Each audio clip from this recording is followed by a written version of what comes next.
इन सब ने मुझे धोखा दिया है, मेरे अपनों ने मुझे धोखा दिया है। और जब अपने ही धोखा देते हैं तो बस एक ही रास्ता बच जाता है, सबको खत्म करने का। और मैं वही करूंगा, इन सबको खत्म कर दूंगा। एक आम इंसान को चोरी, हेरा फेरी, मारपीट और मर्डर जैसी बातें ही डरा देती है।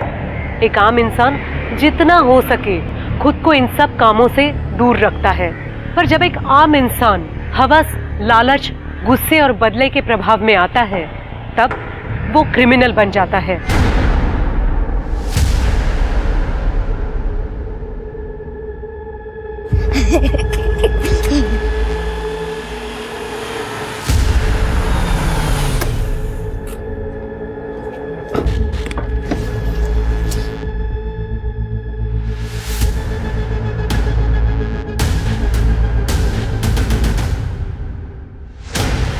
कहाँ गए ये लोग? आज तो संडे है, स्कूल भी नहीं होगा।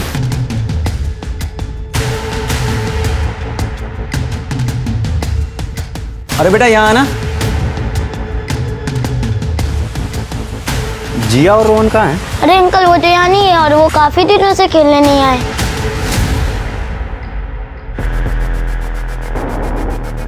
भाभी कैसे हो? अरे विवेक, तुम तो अगले महीने आने वाले थे ना?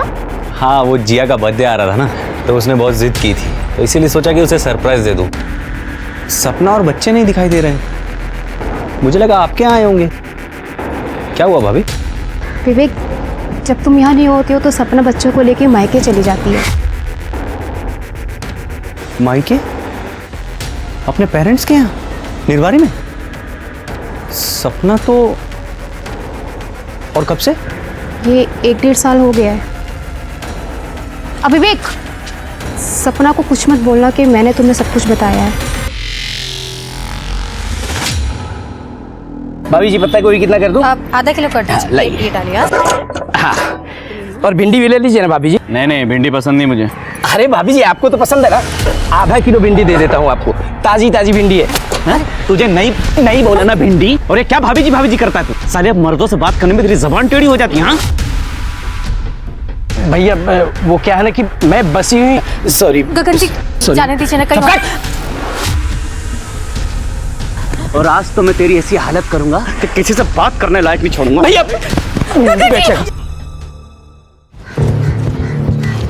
पापा, ये पापा आ गए, पापा आ गए, पापा आ गए। कैसे हुआ? अच्छे हैं। पापा आप कब आए? अभी आया बेटा। अरे बेटा तुम अंदर आओ ना, तुम तो अगले महीने आने वाले। माँ, जीजा जी आप आइए ना। नहीं, हम निकलते हैं। पापा के साथ जाऊंगी। सपना कहाँ है? वो दीदी तो गई है बाहर, सामान लाने गई है।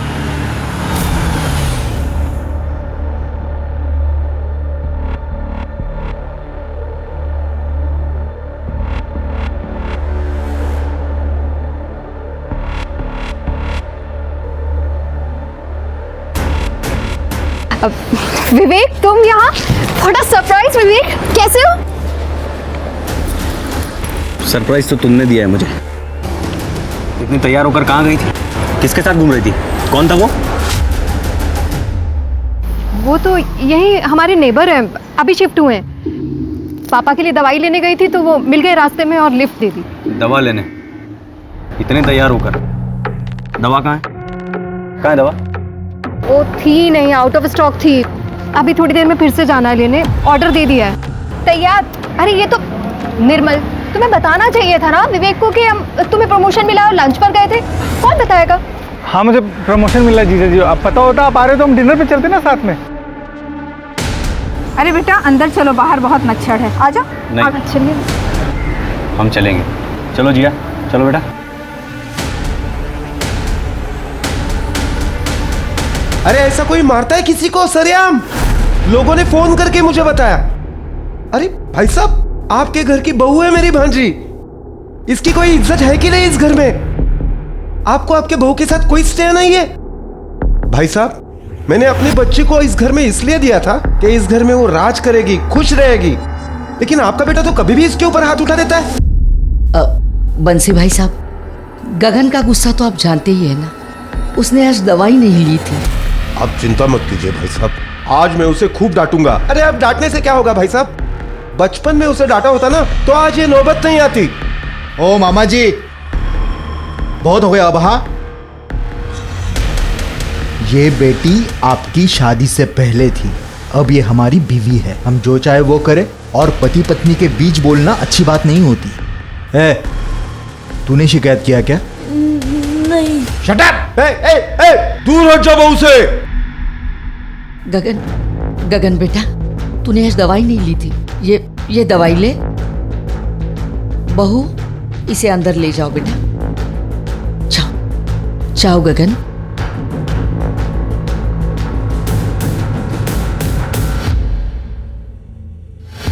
बंसी भाई साहब, उसकी दवा चालू है, इसलिए उसे गुस्सा ज्यादा आता है। अरे गुस्सा आता है तो अपने ऊपर हाथ उठाए ना, मेरी भांजी को क्यों मारता है? और ऐसा करके वो अच्छा नहीं कर रहा है भाई साहब। मामा जी, मामा जी आप घर चली जाइए, मेरी यही किस्मत है। पैदा होते ही माँ बाप को खा गई और आज तक आपका घर नहीं बस पाया। मैं ही मनहूस हूँ। मामा जी ये बहुत अच्छे इंसान है, बस इन्हें कभी कभी गुस्सा आ जाता है। आप मेरी चिंता मत करना मामा जी। कैसे चिंता नहीं करूं बेटा, एक तो हम गरीब हैं और गरीबी सबसे बड़ी मनहूसियत है, ऊपर से तुझे पति राक्षस मिला है। ख्याल रखना मामा जी।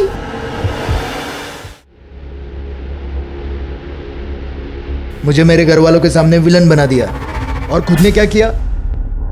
अपने मायके वालों से सुलह कर ली। हाँ यार, तुझे बताया नहीं, तुझसे पूछा तक नहीं। 15 साल से मैंने अपने माँ बाप का मुंह नहीं देखा, और उसने क्या किया? 1.5 साल से अपने मायके में घूम रही है मुझे बिना बताए, और भी पता नहीं मेरे पीछे से क्या क्या करती होगी। सोच, मैं दुबई से इतनी अच्छी जॉब छोड़ के क्यों आया था? मुझे पता लगा कि मेरी बीवी को मुंह मारने की गंदी आदत लग गई थी। अरे इनको अकेला क्या छोड़ दो, आजादी के नाम पे मुंह काला करती फिरती है। मुझे भी यही लगता है साथ भाई, इनके लिए वहां से इतने पैसे भेजता हूँ, अकाउंट एकदम खाली का खाली। मेरे कुछ समझ में नहीं आ रहा साथ भाई, इनके लिए इनसे इतनी दूर रह के इतनी मेहनत करके इनके लिए पैसे कमा के भेजता हूँ, और ये क्या करती है? अपने मायके वालों पे उड़ा देती है। आज भी जिया का बर्थडे उसने अपने मायके में प्लान किया, मैंने मना किया तो बोलती है पहले से अरेंज था जी। विवेक, मैं तेरी परेशानी समझता हूँ, लेकिन मुझे भी 2-3 दिन के लिए अपने रिश्तेदार की शादी में लखनऊ जाना है। मैं वापस आता हूँ तो कुछ सोचते हैं। अच्छा सुन, मैं आता हूँ।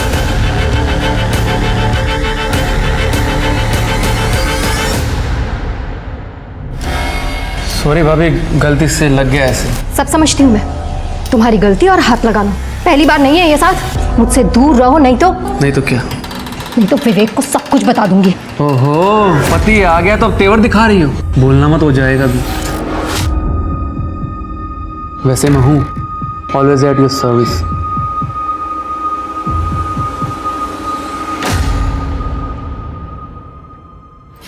अरे आराम से। ये तो यहाँ बैठेगा। नहीं, तू पापा के पीछे बैठेगी, मैं वहां बैठूंगा। चल। अरे रोहन, जिया को बैठने दो आगे, उसका बर्थडे है ना। चलो चलो बेटा, चलो चलो अंदर। पैर संभाल के, पैर संभाल के। विवेक, कुछ बोलना था तुम्हें। बोलो। साथ इससे दूरी रहा करो, कमीना आदमी है वो बहुत। क्यों? जो तेरे खिलाफ बोले वो कमीना हो जाता है। पहले तो तू अपने मायके वालों को भी कमीना कहती थी। मेरा एक दोस्त ही तो बचा है, उसे तो रहने दे। अब चलो।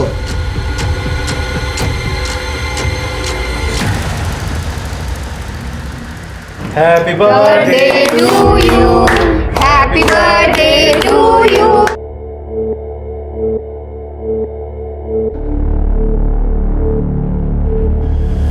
एक मिनट भैया, एक मिनट।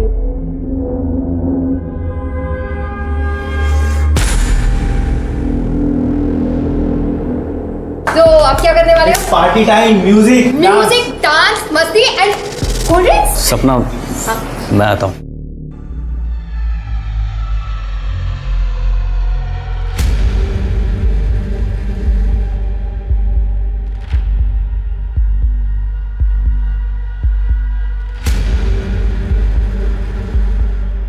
हेलो फ्रेंड्स, पता नहीं आप लोगों में से सच में मेरा कोई दोस्त है भी या नहीं, जिसे 15 साल से अपना समझा उसी ने मुझे धोखा दे दिया। मुझे मेरे अपनों ने धोखा दिया है, मुझे मेरी पत्नी ने धोखा दिया है। उसने कहा था हम दोनों एक दूसरे के हैं, बस। तो फिर क्या किया उसने? मेरे पीछे से सब। पर अब मैं चुप नहीं बैठूंगा। सुंदर है तो इसका मतलब ये नहीं कि वो मुझसे खिलौने की तरह खेलेगी। मैं यहां बैठ के रो रहा हूं, वो लोग क्या कर रहे हैं? मेरी बेवकूफी का जश्न मना। दिखाता हूं मैं आप लोगों को।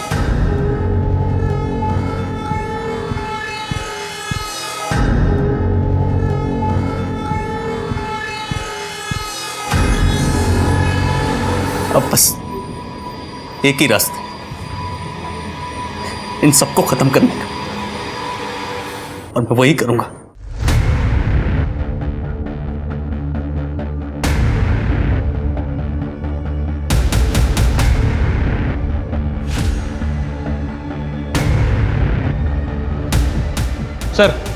सर एक वीडियो वायरल हुआ है अपने ही मोहल्ले का, ये देखिए।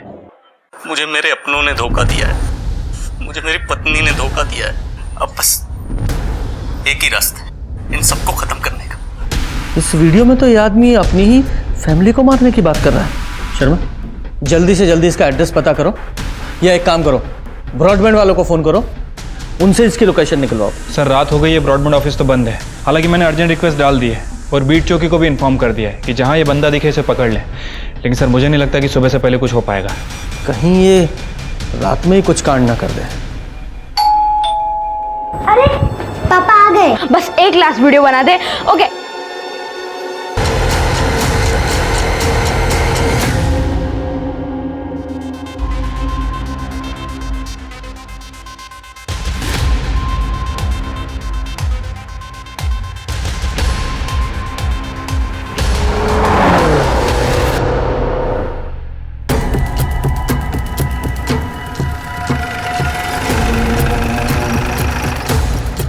सर यहीं से आईपी एड्रेस जनरेट हुआ था और मुझे लगता है सर कि वीडियो भी यहीं बनाया होगा, क्योंकि बैकग्राउंड भी ऑलमोस्ट सेम ही है। सर जीवन साहू के नाम रजिस्टर्ड है। उस पर तो ताला लगा है, ताला तोड़ो। एक बाप अपनी बेटी को इस तरह से कैसे मार सकता है? शर्मा, पूरे घर की तलाशी लो, देखो कोई मर्डर वेपन मिलता है क्या।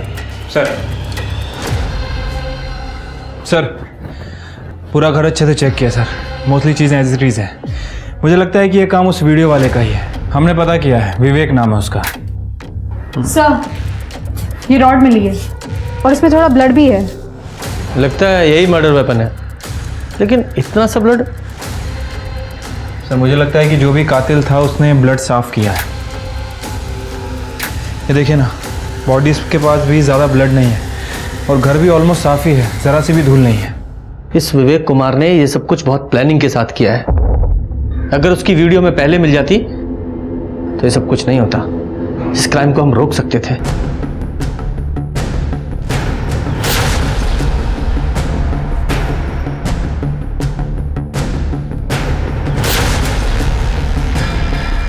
ये लो, इसे एविडेंस में डालो।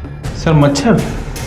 यस, कभी कभी ऐसा छोटा क्लू भी क्रिमिनल को पकड़ने के काम आता है, और इस घर की हर चीज एविडेंस है।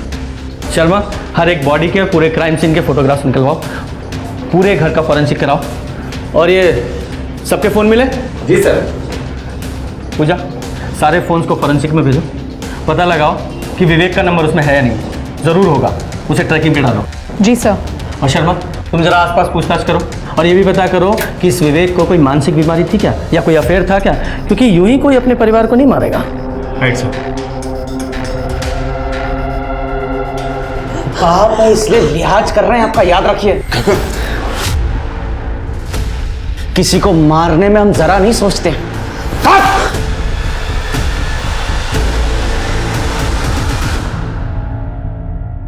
सर, विवेक और सपना तो मेरठ में रहते हैं। ये सपना की माँ का घर है। ये विवेक का ससुराल है? जी सर। इन लोगों की फैमिली में और भी कोई मेंबर है? गीता और जीवन का एक बेटा भी है, निर्मल, और वो गाजियाबाद में रहता है। गाजियाबाद?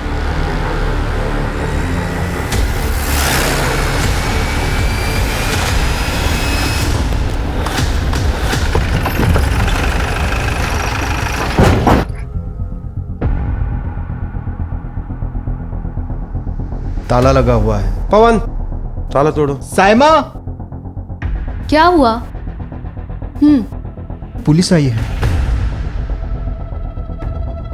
क्या हुआ? विवेक, भाभी, बच्चे सब ठीक है ना? आप लोग कौन है? सर, साहद कुरैशी, ये मेरी बेगम साइमा कुरैशी। सर, विवेक का दोस्त हूँ। दोस्त क्या सर, फैमिली ही समझ लीजिए। तो आप लोगों को तो पता होगा कि विवेक कहाँ है। मैडम, हुआ क्या है? कुछ तो बताइए, हमें डर लग रहा है। कि आपके दोस्त विवेक ने 4 तारीख को एक वीडियो बनाया था, ये देखिए। मुझे मेरे अपनों ने धोखा दिया है, मुझे मेरी पत्नी ने धोखा दिया है। अब बस एक ही रास्ता है इन सबको खत्म करने का। ये विवेक किस धोखे की बात कर रहा है जानते हैं आप लोग? सर, हम 4 तारीख को अपने रिश्तेदार की शादी में गए थे लखनऊ। बस थोड़ी देर पहले ही लौटे हैं सर। कुछ तो पता होगा ना आप लोगों को। फैमिली फ्रेंड्स थे आप। मैम, विवेक बहुत परेशान रहता था। 15 साल पहले विवेक और सपना भाभी की लव मैरिज हुई थी, जिसकी वजह से उनके पेरेंट्स उसे घर से निकाल दिया था। मैं और विवेक मेरठ में साथ में ही काम करते थे और मैंने उसकी मदद की थी यहाँ शिफ्ट होने में। मेरे बाप ने घर से धक्के मार के बाहर निकाल दिया, लेकिन ये मेरी बहन पागल रिंकी मेरे साथ ही आ गई। लव यू भैया। Anything for you. विवेक, अब से हम ही एक दूसरे का परिवार है। वो दोनों एक दूसरे से बहुत प्यार करते थे। ये विवेक अपनी बहन रिंकी के साथ यहाँ रहता था ना, तो इस वक्त कहाँ है रिंकी? रिंकी दिल्ली में ही है और वो 2 साल से वहीं पे जॉब कर रही है। 6 साल पहले विवेक आपके साथ दुबई गया था। कहीं ऐसा तो नहीं कि दुबई में उसका किसी के साथ अफेयर हो गया? नहीं सर, जब तक मैं साथ में था तब तक ऐसा कुछ नहीं था सर। 6 साल पहले मेरी और विवेक की दुबई में जॉब लगी थी। मुझे वहाँ का क्लाइमेट पसंद नहीं आया तो मैं लौट आया। विवेक वहीं रुक गया, पर पीछे से सपना भाभी ने अपने फैमिली वालों से सुलह कर ली, जो विवेक को बिल्कुल पसंद नहीं आया, क्योंकि विवेक ने अपने फैमिली से रिश्ता तोड़ दिया था सर। सपना भाभी के घर वालों ने विवेक को बहुत मारा था, जिसकी वजह से वो उनके साथ कंफर्टेबल नहीं था। तू ना मेरी बहन का लायक ही नहीं है। शक्ल देखिए अपनी, शक्ल देखिए अपनी। बोल निर्मल, छोड़ो। तुम्हारी हिम्मत कैसे हुई मेरे पति को हाथ लगाने की? दी, आप बीच में मत बोलिए। निर्मल, ये मत भूलो कि पति है मेरे, प्यार करती हूँ मैं इनसे। इससे पहले कि मैं भूल जाऊं कि तुम मेरे भाई हो, निकलो यहाँ से। मैंने कहा निकलो यहाँ से। सर, विवेक सपना की फैमिली की वजह से बहुत डिप्रेशन में रहने लगा था। थोड़े टाइम बाद सब ठीक हुआ, 2 बच्चे भी हुए, लेकिन इस बार विवेक लौटा तो सपना भाभी से बहुत नाराज था। उसे शक था कि सपना भाभी का कहीं अफेयर चल रहा है। अफेयर था? पता नहीं, और होगा भी तो मुझे कोई आइडिया नहीं है। देखिए, इस वक्त विवेक गायब है। आप लोगों को कुछ भी आइडिया है कि वो कहाँ जा सकता है? सर, पता नहीं। और विवेक भैया की गाड़ी बाहर नहीं है। गाड़ी का नंबर दीजिए। MH48। सर, मैं गाड़ी की डिटेल्स निकलवाती हूँ। शर्मा जी, पूरा घर अच्छे से चेक कीजिए।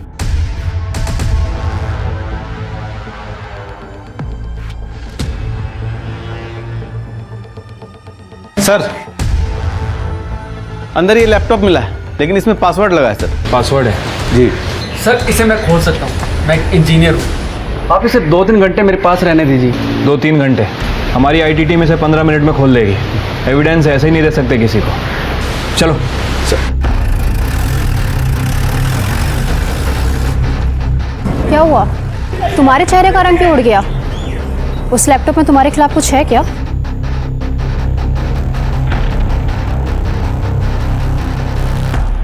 अरे कोई चाय पिलाओ। सर, ज़्यादा चाय नहीं पीना चाहिए, एसिडिटी हो जाती है। शर्मा, एक चाय का सुख है, वो भी मत लेने दो तुम। अच्छा ये बताओ, विवेक के घर कुछ मिला? सर, वो विवेक के घर उसका लैपटॉप मिला है। हमारी IT टीम उसे चेक कर रही है, हो सकता है शायद उसमें कुछ मिल जाए। तो ये विवेक इस बात से नाराज था कि उसकी पत्नी ने अपने मायके वालों से सुलह कर लिया। राइट सर, और इसी वजह से विवेक सपना पर शक भी करने लगा था। सर, मैंने विवेक का फ़ोन और गाड़ी की लोकेशन ट्रैक की है। विवेक की फ़ोन की लोकेशन गाजियाबाद की तरफ ट्रैवल करते हुए दिखाई दे रही थी। सर, मैंने ट्रैफिक कैमरास भी चेक किए, ये रही उसकी फुटेज।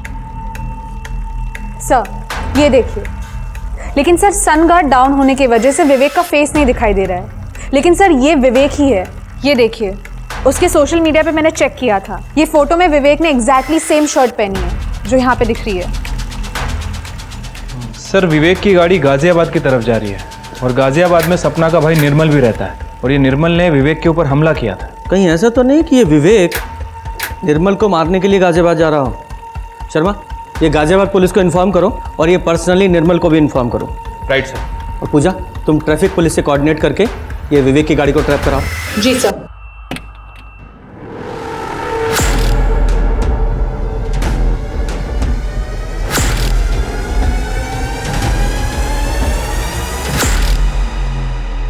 क्या कह रहे हो सर आप? देखिए मैं सही कह रहा हूँ। आपके जीजा जी ने आपके पूरी फैमिली का मर्डर कर दिया है और अब वो गाजियाबाद की तरफ आ रहे हैं। हमने गाजियाबाद पुलिस को अलर्ट कर दिया है, लेकिन आप भी अपना ध्यान रखिएगा और हम लोग भी वहां पे पहुंच रहे हैं।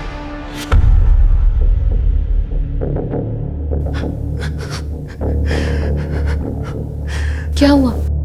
क्या हुआ, कुछ बताओगे? तुम्हारे बाप ने सबको मार दिया है यार, सबको, दीदी को, जिया को, रौनक को, बच्चों तक को मार दिया है उसने।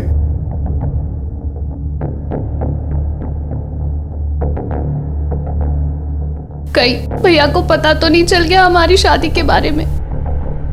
कहीं भाभी ने उन्हें सच तो नहीं बता दिया? अरे सच बता भी दिया होता तो कोई ऐसे मारता है अपने परिवार को? पुलिस वाले बोल रहे हैं कि हमारी जान को खतरा है, वो कभी भी आ सकते हैं यहाँ पे। तुम एक काम,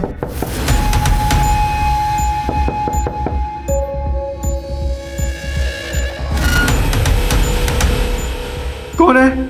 जी मैं कांस्टेबल बाबा यादव।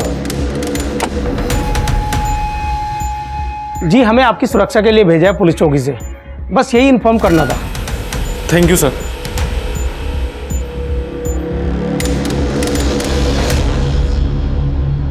सर, जिस समय ये मर्डर मिस्ट्री हुई उस समय सपना का फोन ऑन था और उसमें क्राइम सीन का सारा ऑडियो रिकॉर्ड हो गया।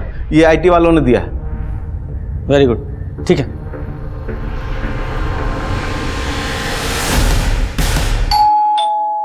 अरे पापा आ गए। बस एक लास्ट वीडियो बना दे।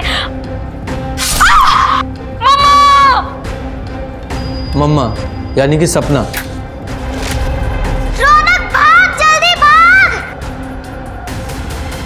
मतलब बच्चे डर कर भाग रहे थे, ये बच्चे को मारा। नानी उठो, जल्दी दरवाजा खोलो नानी। मतलब 11 बजे के आसपास की बात होगी तो दोनों बूढ़े नाना नानी सो गए होंगे। नानी उठो, क्या हुआ बेटा? नानी को भी मार दिया। नानी उठो, नानी उठो, क्या हुआ बेटा?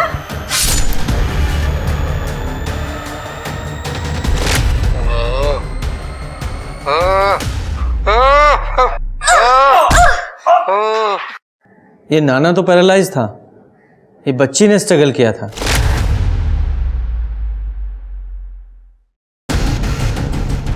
ये बच्ची ने लड़ने की कोशिश की थी, इसलिए इस विवेक ने गुस्से में आकर बच्ची को मार दिया। लेकिन ये बात मुझे बिल्कुल भी समझ में नहीं आ रही है कि एक बाप अपनी बेटी को कैसे ऐसे मार सकता है, इतनी बेरहमी से। शर्मा एक काम करो, इस विवेक के सारे फोटोग्राफ्स पूरी मीडिया में और सारे पुलिस स्टेशन में सर्कुलेट करो। ये बचना नहीं चाहिए। और तुम दोनों गाजियाबाद के लिए निकलो। Right sir. एक बार ये विवेक हाथ लग जाए, छोड़ूंगा नहीं इसे।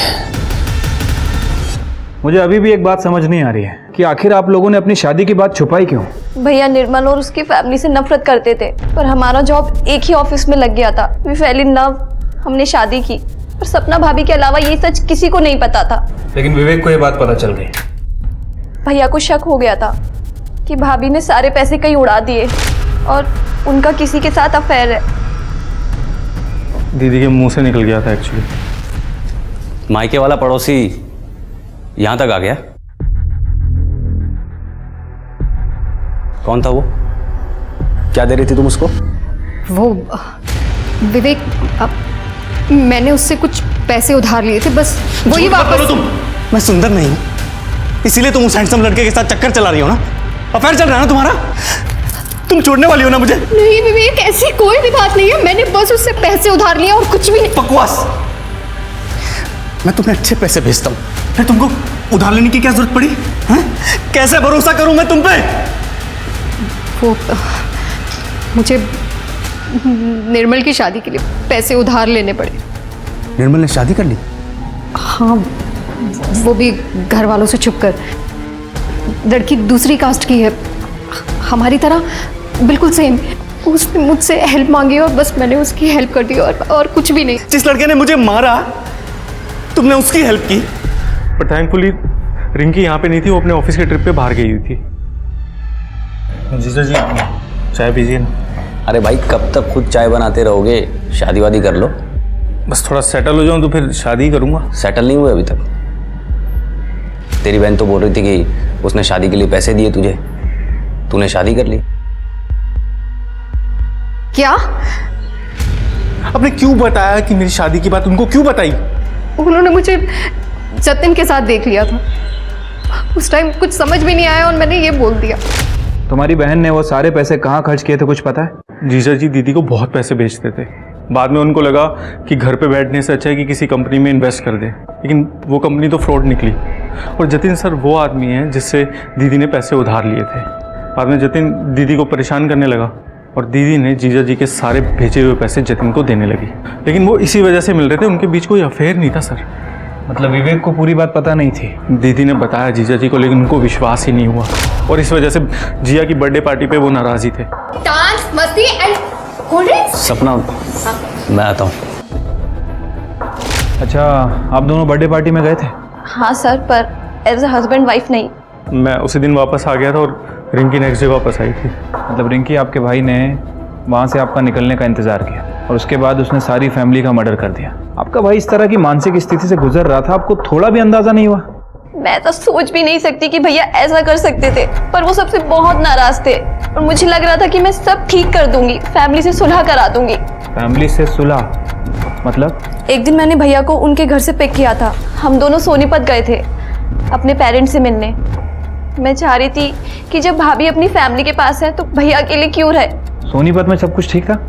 हाँ सर, पहले नाराजगी थी, फिर सब ठीक हो गया था। सोनीपत का एड्रेस दीजिए। हमने जतिन से बात की है सर। जतिन और सपना का कोई खास कनेक्शन नहीं था, बस यतिन ने सपना से कुछ पैसे उधार ले रखे थे। इसका मतलब विवेक का अपनी पत्नी पर शक बेबुनियाद था। Right sir. सर, विवेक का लैपटॉप अनलॉक हो गया।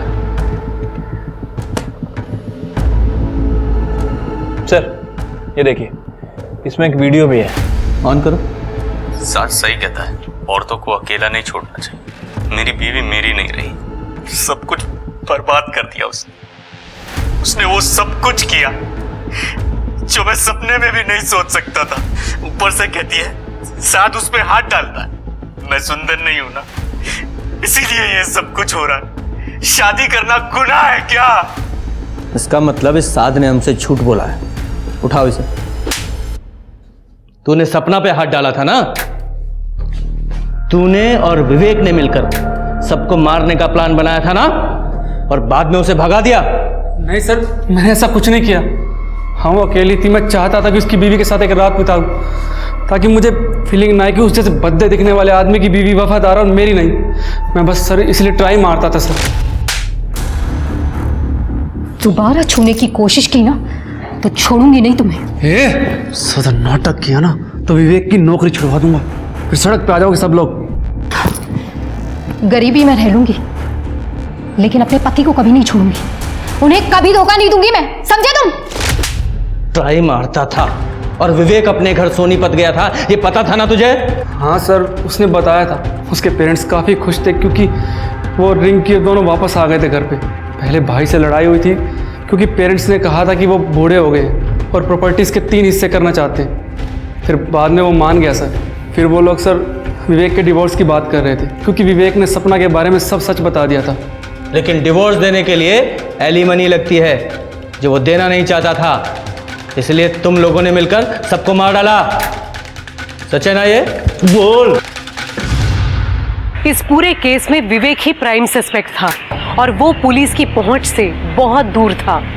पर पुलिस को इस केस के कई और पहलू मिले, जैसे निर्मल और रिंकी की शादी, सपना का बिजनेस लोन लेना, शाद का सपना को छेड़ना और यहाँ तक कि विवेक का अपने परिवार से फिर से सुलह करना।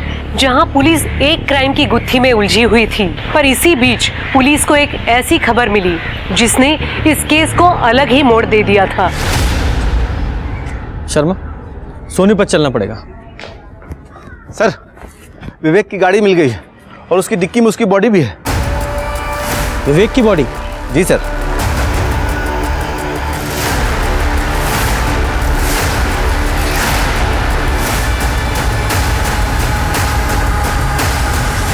सर, कार में ये फ़ोन मिला है, बैटरी डेड है इसकी।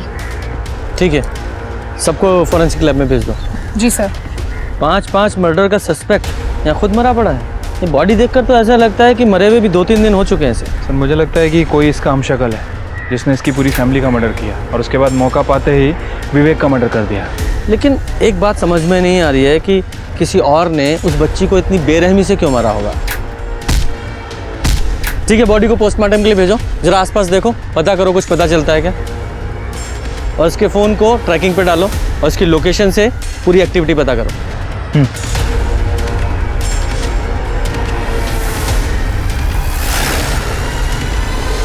क्या?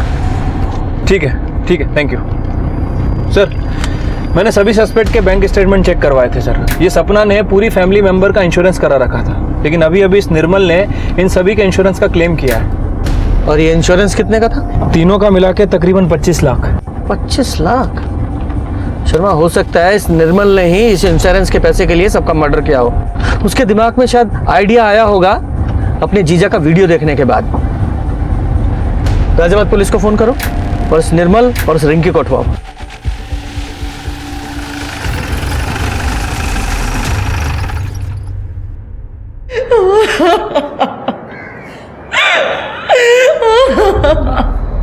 हाँ सर, विवेक यहाँ आया था और इनकी भी। तुम दोनों भाइयों की लड़ाई हुई थी? हाँ हुई थी सर। जब विवेक ने मुझे बताया कि उसकी पत्नी उसे छोड़कर चली गई और बाहर कहीं मुंह मारती है, तो मैंने उसे माफ कर दिया। ये दोनों 15 साल पहले आपको छोड़कर चले गए थे। मैंने आप दोनों का ध्यान रखा है, भूलिएगा मत। और प्रॉपर्टी के 2 हिस्से होंगे। वाह, मैं नहीं होने दूंगा। भैया लोगों को हिस्सा मिल रहा है तो मुझे भी हिस्सा मिलना चाहिए। एक और हिस्सेदार आ गई, अब खैरात बटाई ना यहाँ पर। और फिर विवेक मेरे पास आया। अरे चला जाए यहाँ से, दिमाग खराब है मेरा। मुझे पैसा नहीं चाहिए भैया, आप मेरा हिस्सा रिंकी को दे दो। मुझे तो बस मेरा परिवार वापस चाहिए, जो मैंने अपनी पत्नी की वजह से खो दिया था। सुंदर नहीं हूं ना मैं, इसीलिए मुझे लगता है कि मेरी बीवी मुझे धोखा दे। मुझे तो यहाँ तक लगता है कि जिया मेरी बेटी नहीं है भैया। क्या क्या बकवास कर रहा है तू? ये देखो भैया, जिया का रंग कितना गोरा है, ना सपना की फैमिली में और ना हमारी फैमिली में कोई इतना। मेरे साथ धोखा हुआ है भैया, मेरे साथ धोखा हुआ है भैया। मतलब विवेक को लगता था कि जिया उसकी बेटी नहीं है? जी।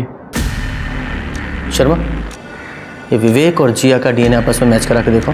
ठीक है सर, लेकिन सर सवाल अभी भी वही है, आखिर विवेक को किसने मारा? शर्मा, इस गगन पर नजर रखवाओ, इसकी कॉल डिटेल्स भी निकालो। हो सकता है इमोशन में आकर इस गगन ने प्रॉपर्टी शेयर करने के लिए हाँ कर दिया हो, लेकिन असल में प्रॉपर्टी शेयर करना इतना आसान नहीं है। Right sir. Jain sir, Nirmal और उसकी वाइफ को ले आए। निर्मल बाबू, नया घर, नई कार, लेकिन शादी के बाद तुम में से एक की जॉब चली गई क्योंकि तुम्हारी कंपनी में नो स्पाउस पॉलिसी जो है। अब शादी के बाद खर्चे तो बढ़ गए लेकिन इनकम कम हो गई। ऐसे में अगर 25 लाख रुपए मिल जाएं तो क्या ही बात है। भैया मुझे खुद अपना हिस्सा देने वाले थे, सर आप मुझ पर शक कर रहे हैं। तुम पूरे परिवार के मरते ही इंश्योरेंस क्लेम कर दो और हम तुम लोगों पर शक भी ना करें। तुम लोगों के पास अपने परिवार को मारने का मोटिव था।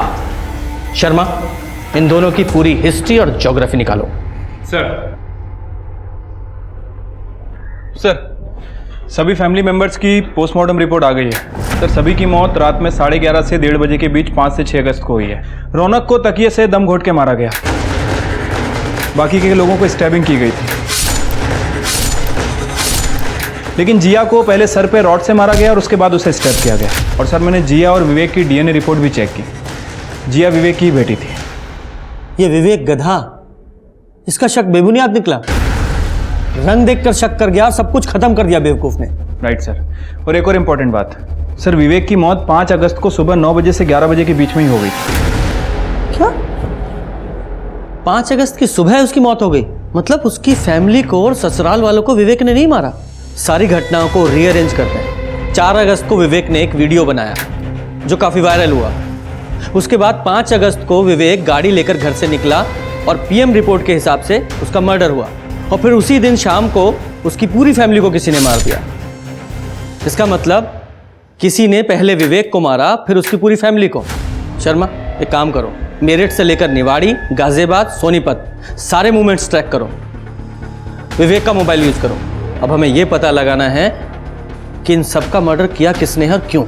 Right sir. ये विवेक की गाड़ी में कुछ मिला? सर कुछ खास नहीं, बस उसमें एक कचौड़ी का टुकड़ा मिला है सर। हाँ, और वो मच्छर का ब्लड, उसका क्या हुआ? सर उसमें ब्लड काफ़ी कम है, उसकी टेस्टिंग चल रही है, लेकिन लैब ने कंफर्म किया है कि उसमें ह्यूमन ब्लड है। शर्मा, कचौरी पे अगर कुछ मिलता है तो उसका डीएनए मच्छर में मिले ब्लड के डीएनए से मैच करके देखो, शायद कोई रिजल्ट आए। उसकी रिपोर्ट जल्दी से जल्दी चाहिए। Right sir. माँ, बाबूजी, देखिए ना, देखिए क्या कर रहे हैं। गगन बेटा, गगन कहाँ जा रहे हो तुम? हट माँ।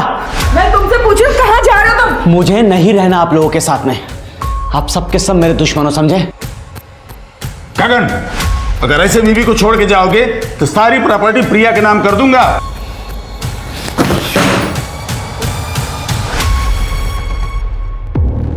सर ये विवेक 5 तारीख की सुबह अपनी कार से निवाड़ी से मेरठ की तरफ निकलता है और उसके बाद इसकी कार उसी रात को निवाड़ी में नजर आती है। तो ये विवेक की कार वापस रात को निवाड़ी में कौन लेकर आया होगा? तुमने निवाड़ी में बाकी जितने लोग थे उनकी मूवमेंट ट्रैक की? हाँ सर, लेकिन निर्मल ने 4 तारीख की रात में ही बर्थडे पार्टी छोड़ दी थी और उसकी बीवी रिंकी 5 तारीख की शाम को गाजियाबाद के लिए निकली थी। और उसके बाद निर्मल और रिंकी ये दोनों गाजियाबाद में मिले। एक ऑफिस के सीसीटीवी फुटेज में कंफर्म भी हुआ है। और सर ये विवेक का बड़ा भाई गगन, इसकी कार 5 तारीख की सुबह 5 बजे सोनीपत टोल नाका क्रॉस करती हुई दिख रही है और उसके बाद यही कार अगले दिन सुबह 6 तारीख को वापस आती हुई भी दिखी है। मुझे लगता है कि गगन और विवेक दोनों ने मिलकर सबको मारने का प्लान किया होगा। फिर ये दोनों भाई निकले और गगन के मन में लालच आ गया तो उसने पहले विवेक को मारा और बाकी सब परिवार को भी मार दिया। गगन, हमने तेरे CDR चेक किए हैं और 24 घंटे में पूरे 40 कॉल्स हुए हैं, वो भी सिर्फ 10-10 सेकंड के। शर्मा जरा बताओ, 10 सेकंड्स में आदमी क्या क्या बातें कर सकता है? वो घर पे नहीं है, तुम बाद में कॉल करना। अब सवाल ये है कि वो कॉल किसने रिसीव किए, आपने या फिर आप दोनों में से किसी ने? हाँ, मैंने अटेंड किए थे। उस दिन सारे कॉल्स का जवाब भी मैंने ही दिया था। हाँ सर, ये बिल्कुल सच कह रहे हैं। उस दिन 5 तारीख को पूरा दिन ये घर पर ही थे। थक गई हूँ तुमसे मार खाते खाते। गरीब थी इसलिए मेरे मामा जी ने मेरी शादी तुम जैसे राक्षस से करवा दी, ये सोच कि कम से कम पैसे तो हैं। लेकिन अब इस घर के और दुकान के 3 हिस्से होंगे। क्या आएगा हमारे हिस्से में, बोलो? अरे चुप कर कमीनी, तेरे बाप की प्रॉपर्टी नहीं है ये, समझी? तुम्हारे बाप की तो है ना। क्या मिला मुझे तुमसे शादी करके, बोलो? तू ऐसे नहीं मानेगी। तेरी जबान पे पट्टा जी बंद करता हूं आज। यार बाद में बात करता हूं। हाँ मैसेज कर दे। उस दिन मुझे बहुत माइग्रेन था, मैंने दवाई खाई और सो गई। उसके बाद क्या हुआ मुझे कुछ पता नहीं। साजी मुझे फंसाने की कोशिश कर रही है। तेवर नीचे रख। वो नहीं फंसा रही है, तेरी गाड़ी ने तुझे फंसाया है। वो तेरी गाड़ी ट्रैफिक के कैमरा में रजिस्टर हुई है, समझा? सर गाड़ी बाहर खड़ी थी उस दिन, किसी से पूछ लो, वो देख लीजिए बाहर पार्क है। लगता है कोई फंसा रहा है हमें। गाड़ी का कवर निकालो।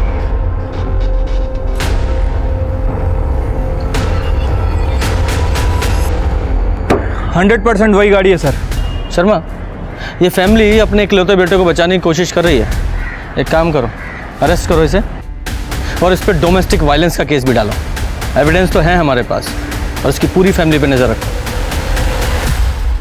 सर ये लांबा हाउस का सीसीटीवी फुटेज है जो हाईवे से बिल्कुल कनेक्टेड है। ये वाइट गाड़ी लांबा हाउस में एंट्री कर रही है और उसके 15 से 20 मिनट बाद गगन की गाड़ी वापस आती हुई दिख रही। और ये अगले दिन का फुटेज। ये गगन की गाड़ी दोबारा से लांबा हाउस में एंट्री कर रही है और वही वाइट गाड़ी जिसने उस दिन एंट्री की थी वो वापस आती हुई दिख रही है। सर, हमें जो मच्छर मिला था उसकी ब्लड रिपोर्ट गगन से मैच नहीं करती है। लेकिन सर, जब हमने उस मच्छर का डीएनए प्रोफाइल निकाला तो वो प्रोफाइल पार्शियली प्रिया के साथ मैच करता है। प्रिया से मैच करता है? प्रिया का कोई रिलेटिव है? जी सर, एक मामा है जिसने उसे पाला पोसा है। उसका नाम है बंसी हुडा। बंसी हुडा? अच्छी तरह चेक करो। शर्मा जी, उठाइए दोनों को। क्या हुआ साहब? क्या कर रहे हैं आप? क्या किया मैंने? गगन के घर में जो गाड़ी है ना, वो तुमने ठीक की थी। वो तुम्हारे क्लाइंट की गाड़ी थी। तुमने ही विवेक की पूरी फैमिली का मर्डर किया, समझे? और कार में जो कचौरी का टुकड़ा मिला था ना, उस कचौरी के टुकड़े में इस बंटी का डीएनए मिला है।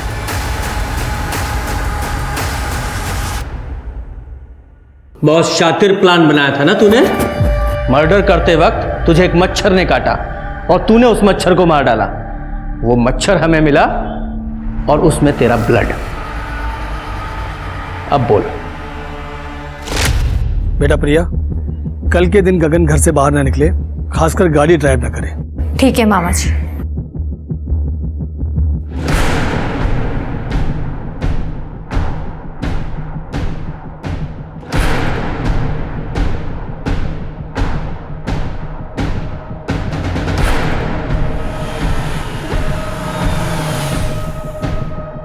अरे विवेक जी, मैं प्रिया का मामा यहाँ किसी काम से आया था।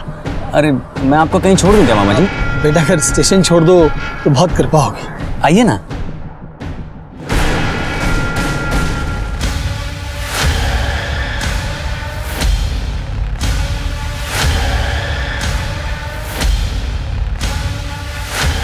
बंटी, सुबह ये गाड़ी लेके निकल जाना और दिल्ली की तरफ जाके डंप कर देना। समझ गया सेठ जी। चल बैठ। पापा आ गए। मम्मा! मम्मा! रौनक भाग, जल्दी भाग!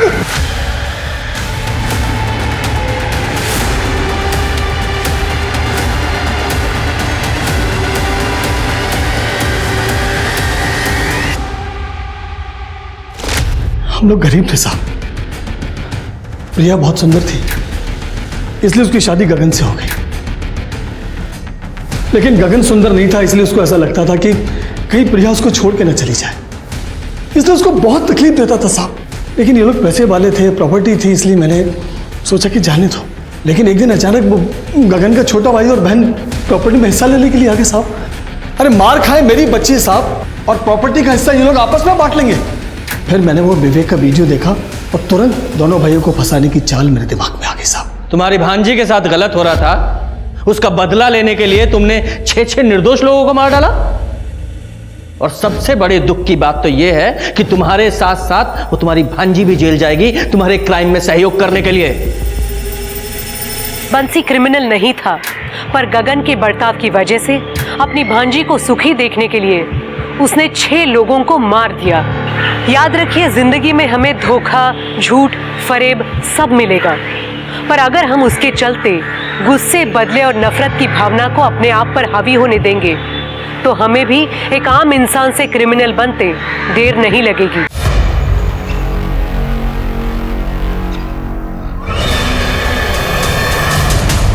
I hate you, Ravi. तुम एक नंबर के धोखेबाज हो। निशा, ये तरुण तुम्हारे कान भर रहा है यार। तो क्या तुम कल रात उस प्रीति के साथ ब्लू मून होटल में नहीं थे? तुम्हारे बर्थडे की सरप्राइज पार्टी प्लान कर रहा था, गॉड डैम इट। और तुम्हें यकीन नहीं होता ना, तो होटल मैनेजर को कॉल करके पूछ लो तुम। अच्छा, आई एम सॉरी ना बाबा। अब स्माइल तो कर दो।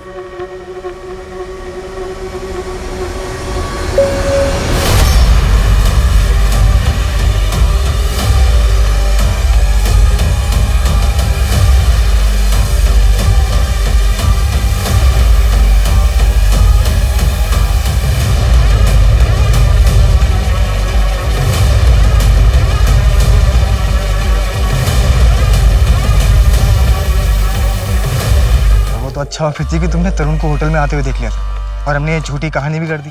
और पता है क्या हुआ? निशा उल्टा मुझसे ही माफी मांगने लगी। हाँ या श्योर, कल मिलता हूँ ना मुझसे, पक्का। जब इंसान अपने निजी गुस्से और बदले की भावनाओं में बहकर नियति को अपने हाथ में लेने की कोशिश करता है, प्रतिकार की भावना से दूसरों को हानि पहुंचाता है, तो एक अपराधी जन्म लेता है। नमस्कार, मैं सोनाली कुलकर्णी आपका स्वागत करती हूँ। आज का ये केस पुलिस के सामने एक अजीब चुनौती था, जिसका चौंका देने वाला सच और परिणाम उनके सामने और बड़े सवाल खड़े कर देने वाला था।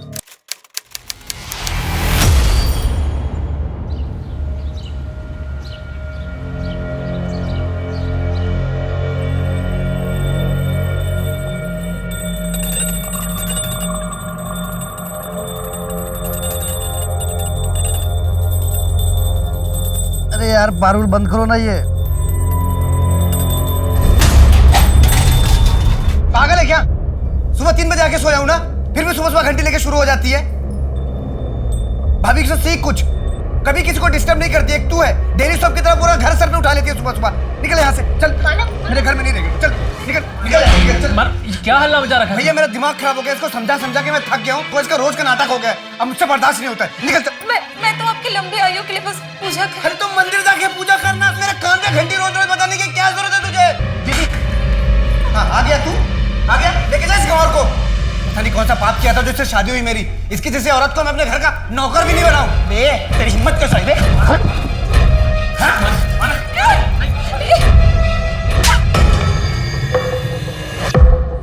तू जा यहाँ से। लेकिन पारुल मैंने किया क्या है? मैंने कहा ना, तू जा यहाँ से। चल निकल यहाँ से।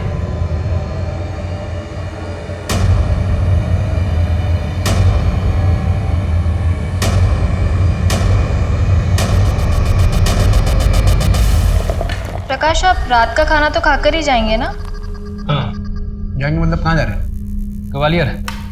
नहीं, पार्टनरशिप फाइनल होने जा रही है, काम तो बढ़ेगा, इसलिए सोच रहा हूँ कि शुक्ला महादेव मंदिर में जाके प्रसाद चढ़ाऊँ। और चाय लेंगे क्या? भैया आप भाभी को कार से ऑफिस लेके जाइए, मैं बाइक लेके जाऊँ।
क्या मानव रात से घर नहीं लौटा है?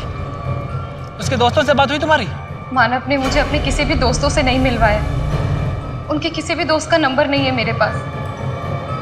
मुझे बहुत घबराहट हो रही है। पारुल तुम टेंशन मत लो, मेरे पास मानव के 2-3 दोस्तों के नंबर हैं, मैं फ़ोन करके पता करता हूँ। पर मैं भी यहाँ ग्वालियर से निकल चुका हूँ, 3-4 घंटे में घर पहुँच जाऊँगा। वो मानव के 4-5 दोस्तों से बात कर रहे हैं। अभी मुझे बहुत घबराहट हो रही है, कहीं उनको कुछ नहीं होगा। मानव को मानव मिल जाएंगे जल्दी, ठीक है? तो चिंता मत।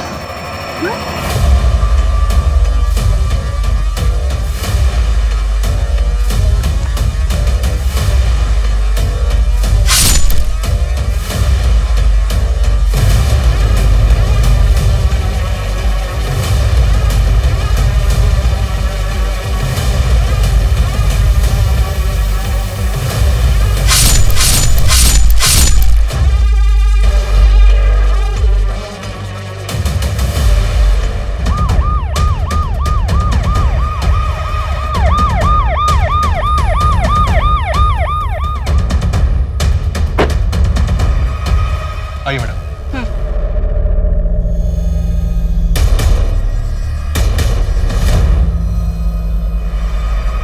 शर्मा, ये तो एग्जैक्टली वैसा ही है।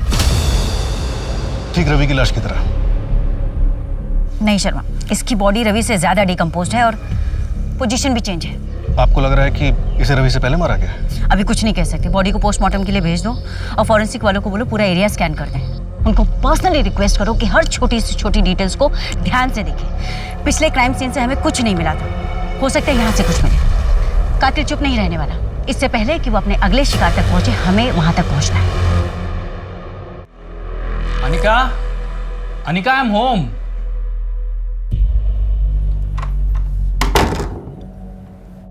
ढूंढो तो जानो।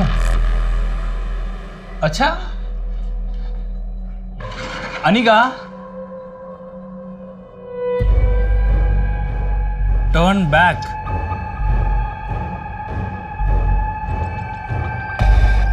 Enter please. Anika, wash basin.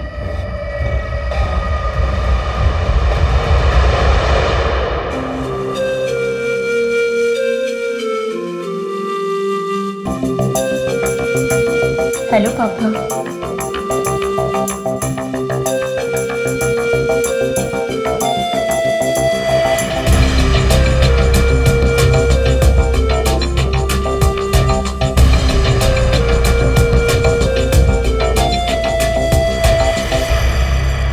Sir, ये मेरे भाई मानव की फोटो है। इसके पीछे उसके बाइक का नंबर भी लिखा है। और सर, ये उसकी डिटेल है। सर प्लीज़ मेरे भाई मानव को ढूंढ लीजिए। हम सब लोग उसके लिए बहुत परेशान हैं। देखिए, जैसा कि आपने बताया कि आपका भाई अपनी शादीशुदा ज़िंदगी से ज़्यादा खुश नहीं था, इसलिए ये भी हो सकता है कि वो खुद ही कहीं चला गया हो। लेकिन फिर भी हम ढूंढने की कोशिश करते हैं। आप लोग घर जाइए, हमें जैसे ही कुछ पता चलता है हम इन्फॉर्म करते हैं आपको। जी सर।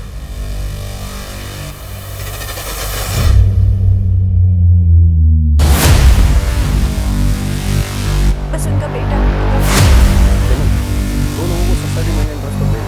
वॉचमैन का रजिस्टर चेक करो कौन कौन आया था। तब तक मैं टीम को लेकर ऊपर जाता हूँ, आप भी चलिए। सर, वो 3rd फ्लोर वाली स्मिता का कॉल आया था और हमें तुरंत बेल बजाई। लेकिन सर, कोई दरवाजा नहीं खोल रहा। हमने आवाज भी दी पर अभी फोन नहीं उठा रही है। अगर अपनी खैरियत चाहती हो तो चुपचाप तिजोरी की चाबी मेरे हवाले कर दो। वैसे हाँ, ये क्राइम शोज देख देख के आप भी बहुत सतर्क हो गई हो। हाँ वो तो है, पर तेरी आहट तो मैं आंख बंद करके पहचान सकती हूँ। तो मेरी बेटी जो है। मासी, भूल जाओ उसे याद करके कोई फायदा नहीं। 2 साल की थी जब दीदी और जीजू की मौत हो गई। तब से हमने उसे पाला है। हमें उसके माँ बाप है, ऐसे कैसे भूल जाए? जैसे वो हमें भूल गई।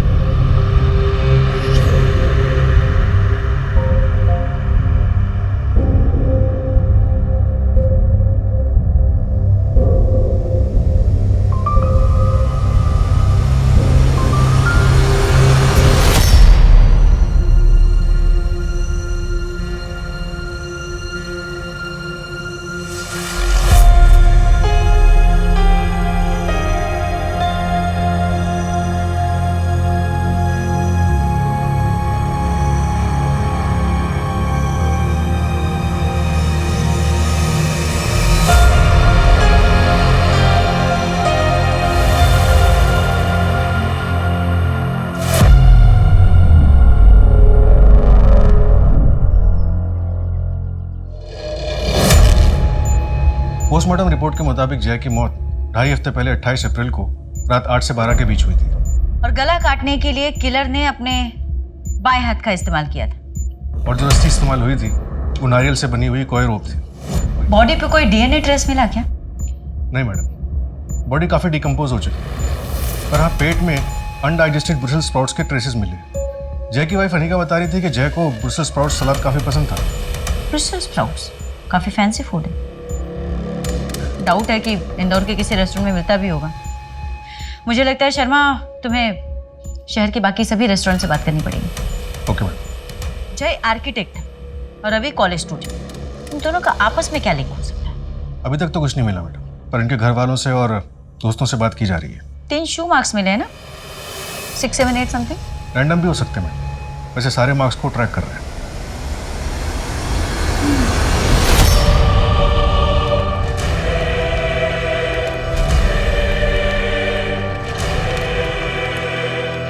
ये अपने पति के तकिए के नीचे रख देना। वो हमेशा के लिए तेरा हो जाएगा, पहले से भी और ज्यादा। जा, तेरा भला हो।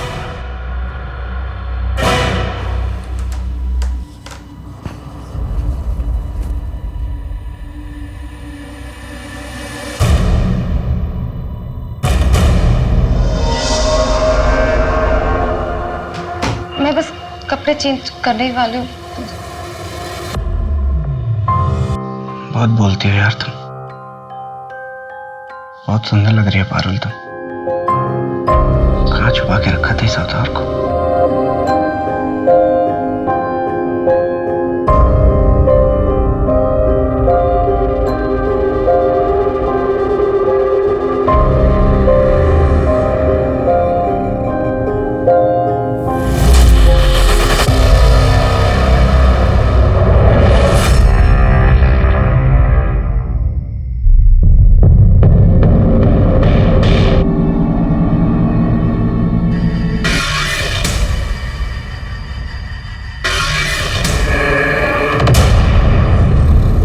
भैया प्लीज मुझे बचा लो भैया, मैं बहुत तकलीफ में हूँ, मुझे बहुत दर्द हो रहा है भैया। भैया देखो ना कितना खून बह रहा है।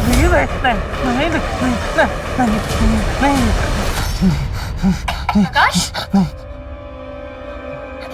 प्रकाश, क्या हुआ आपको? क्या हुआ? वो मानव था। कहाँ है मानव? यही था। उसके सर पे वो चोट लगी थी, खून आ रहा था। वो बुला रहा था मुझे। मेरी बात सुनो, शांत हो जाइए। कोई नहीं है वहाँ पे। आपने सपना देखा होगा ना, आप उसके लिए परेशान है ना, इसीलिए। कोई नहीं। आप ही कौन से जमाने की बात कर रहे हैं मौसा जी? ये जात पात क्या होता है? वो अच्छा लड़का है, पढ़ा लिखा है, मुझसे बहुत प्यार करता है, फिर भी। लेकिन उसके माँ बाप का क्या? वो राजी है इस रिश्ते के लिए? उसने बताया तुम्हारे बारे में उन्हें? नहीं मासी, लेकिन जरूर बता देगा। आपको पता है उससे, वो मुझे बहुत प्यार करता है, जो उस पर पूरा भरोसा है। हम दोनों 2 साल से साथ हैं और अब शादी करना चाहते हैं। हमारी शादी प्रदीप गंगवार से होगी, जिसे हमने पसंद किया है तुम्हारे लिए। आप दोनों मेरे साथ जबरदस्ती नहीं कर सकते। आप दोनों मेरे माँ बाप नहीं हो। अगर तूने उसके साथ कोई रिश्ता रखा तो हमारा रिश्ता खत्म हो जाएगा, राजीव, हमेशा के लिए। कैसी बातें कर रहे हो? कभी नहीं भूल सकती। चुन, राजीव रोको उसे।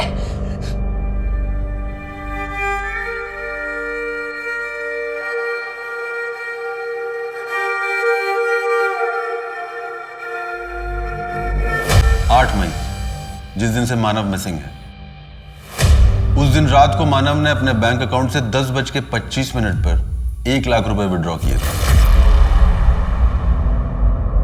और 4 दिन पहले से हर रोज 1 लाख रुपए निकाले गए। यानी कि मानव ने गायब होने से पहले अपने बैंक अकाउंट से पूरे 5 लाख रुपए विड्रॉ किए थे। लेकिन मानव को इतने पैसों की क्या जरूरत पड़ गई? कहीं उन्हें ब्लैकमेल तो नहीं? मैं नहीं मानता, क्योंकि मानव के नंबर पर लास्ट कॉल किसी सलमा खान के नंबर से आया था, वो भी 8 मई को रात में 10:07।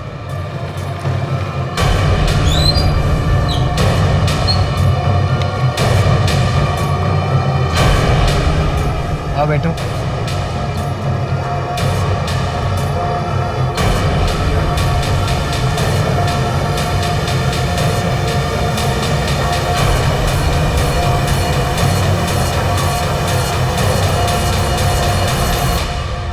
सलमा का फोन भी बंद है और गायब होने से पहले दोनों की मोबाइल लोकेशन सेम थी। और पिछले 4 महीने से मानव और सलमा की लगातार बातचीत चल रही थी। नहीं, ऐसा बिल्कुल नहीं हो सकता। वो ऐसा बिल्कुल नहीं कर सकती। और सलमा ने अपनी दोस्त को खुद बताया है कि वो किसी दूसरे धर्म के लड़के से प्यार करती है और उसी के साथ भागने वाली है।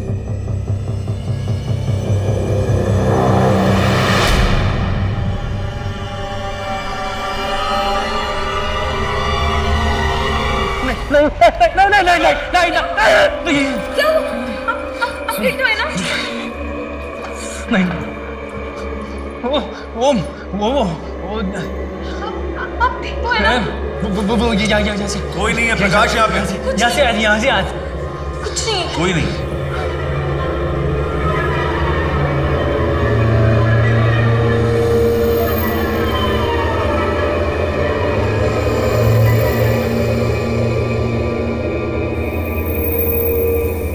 मैडम निशा से बात हुई। उसने बताया कि 5 मई यानी जिस दिन रवि का मर्डर हुआ था, उस दिन रवि और निशा अपनी एनिवर्सरी सेलिब्रेट करने के लिए द्वारकापुरी वाले तामचीज रेस्टोरेंट गए थे और वहीं रवि ने ब्रुसेल्स स्प्राउट्स भी खाए थे।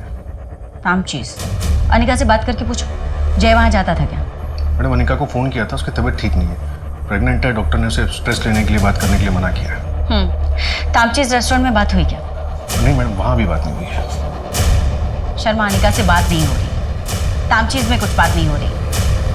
ऐसा नहीं हो सकता कि तुम वहाँ जाकर चेक करो कि 28 अप्रैल को जय वहाँ आया था क्या, और अगर आया था तो किसके साथ आया था? वहाँ की CCTV फुटेजेस चेक करो। Okay madam.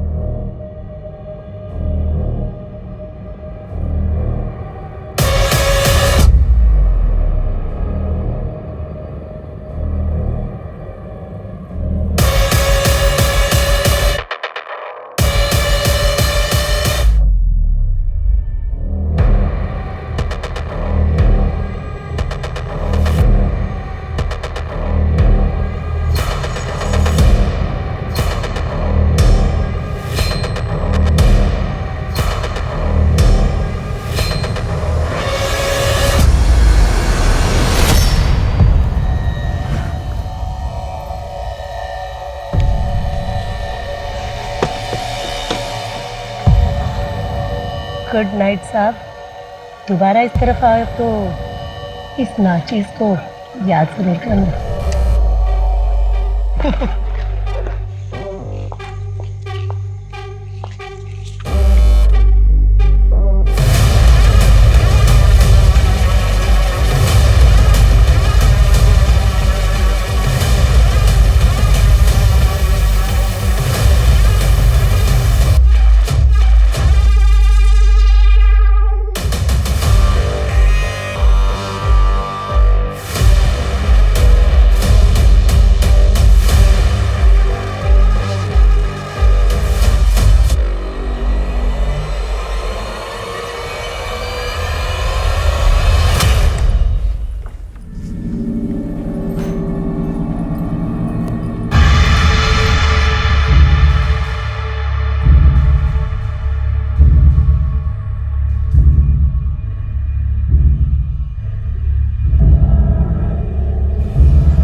क्या है ये सब?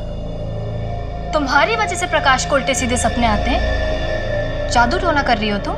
नहीं नहीं भाभी, ये तो दिव्य जल है। ये इतने परेशान रहते हैं, उन्हें इतने उल्टे सीधे सपने आते हैं, इसलिए मैं ये दिव्य जल छिड़क रही हूँ। ये सब क्या बकवास है पारुल? ये कोई बकवास नहीं है, बहुत शक्तिशाली जल है। मेरा और मानव का रिश्ता भी तो उन्होंने ठीक किया है। भाभी मेरी बात मानो तो इन्हें भी आप ये जल दो। मुझे इतना फायदा हुआ है, शायद आपको भी हो। पारुल, मेरा इन सब में कोई विश्वास नहीं है।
कई दिनों की चिंता और यातना के बाद आखिरकार मानव के बारे में पता चल गया था।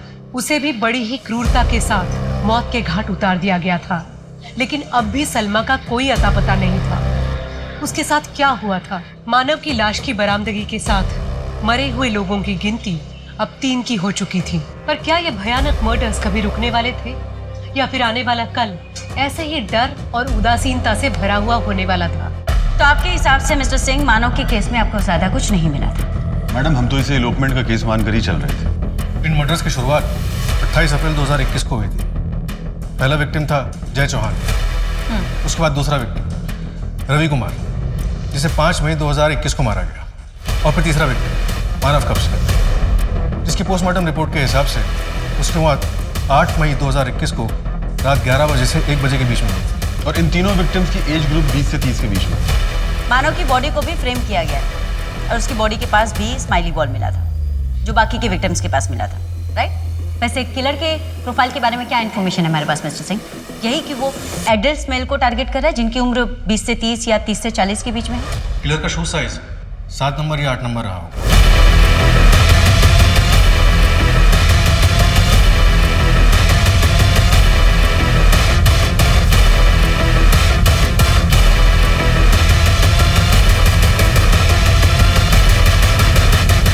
मानव के केस को आपको थोड़ा सीरियसली इन्वेस्टिगेट करना चाहिए था मिस्टर सिंह। एक सीरियल किलर शहर में घूम रहा है, सेम एज ग्रुप के मेल्स को टारगेट कर रहा है, और हम इन्वेस्टिगेशन पे इन्वेस्टिगेशन किए जा रहे हैं विद जीरो रिजल्ट। वैसे मानव की बॉडी पे इतनी मिट्टी लगी हुई है, ऐसे लग रहा है देखकर कि उसे पहले कहीं गाड़ा गया था, फिर वहां से निकाला गया। आसपास में कोई ग्रेव मिला आपको? नहीं मैडम, हमने 5 किलोमीटर तक चेक किया, लेकिन ऐसा कुछ भी नहीं मिला। लेकिन हम दायरा बढ़ा रहे हैं। प्लीज बढ़ाएं मिस्टर सिंह और मुझे अपडेट करें।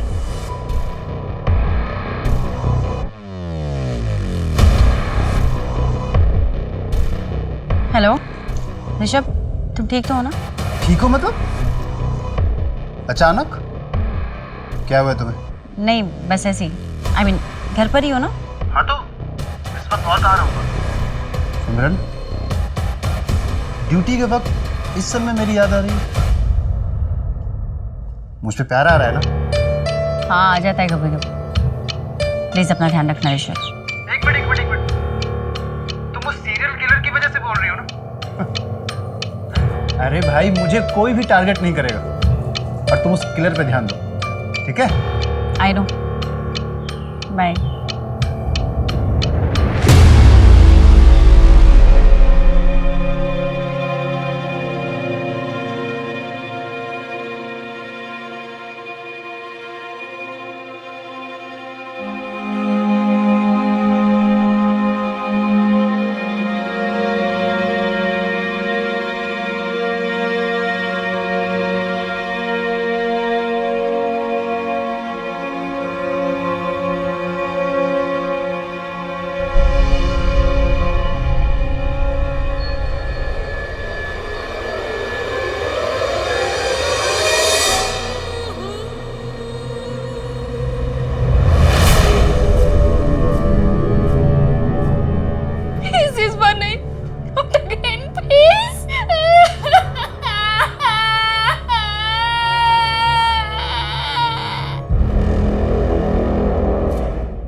हेलो। हाँ माँ, मैं ठीक हूँ। तू कैसी है? हाँ, कल पैसे पहुँचा दूँगी। अब काम बहुत अच्छा चल रहा है, बॉस बहुत खुश है। मेरी प्रमोशन भी हो जाएगी, मैनेजर बन जाऊँगी मैं। हाँ ठीक है, मैं अभी फ़ोन रखती हूँ।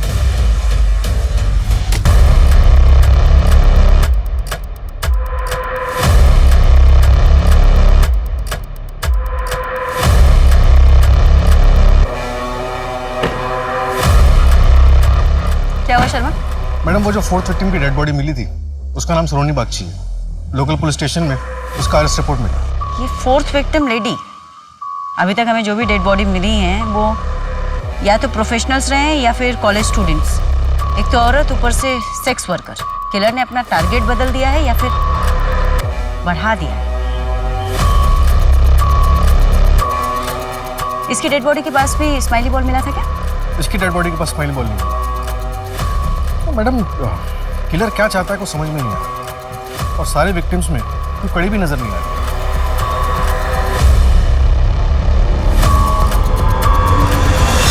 मुझे किसी पर कोई शक नहीं। मुझे तो खुद समझ में नहीं आ रहा कि ये सब क्या हो रहा है। कोई ऐसी बात जो आपने पहले वाली पुलिस को नहीं बताई? नहीं नहीं, ऐसी कोई बात नहीं है, सब कुछ बताया है। मैं क्यों छुपाऊंगी? मैम सब ठीक था हमारे बीच, एक दूसरे के साथ बहुत अच्छे से रह रहे थे हम। वैसे आपकी पत्नी नहीं दिखाई दे रही प्रकाश जी? जी उनकी माँ की तबीयत ठीक नहीं है, मायके गई है भोपाल। मैडम ये पड़ोसियों से कुछ अजीब बात पता चली। कापसे परिवार वाले किसी जादू टोने के चक्कर में थे। इतने पढ़े लिखे होने के बावजूद भी इतने अंधविश्वासी। मैम ये प्रकाश की बैंक डिटेल्स, हर महीने उसके एटीएम कार्ड से कुछ अजीब ट्रांजैक्शंस होते हैं। लेदर बेल्ट्स और लिबिडो खरीदा जाता है। मानो ने भी 5 लाख तक का विड्रॉल किया था ना शायद? जी। ये दोनों भाई आखिर ऐसा क्या कर रहे थे? अरे भैया डर लग रहा है। क्यों डर लग रहा है? लड़ जाऊंगा मैं। क्यों लड़ जाएगा? मैं हूं ना तेरे साथ। बस तू अच्छे से चला, बस देख। भैया स्पीड बढ़ रही है, देखो। तो आराम चला, धीरे धीरे चला। तो स्पीड देखो, स्पीड बढ़ रही है। हाँ कोई बात नहीं, बढ़ने दे। भैया संभाल लेना। हाँ मैं संभाल लूंगा, टेंशन मत ले। तो चला भैया स्पीड।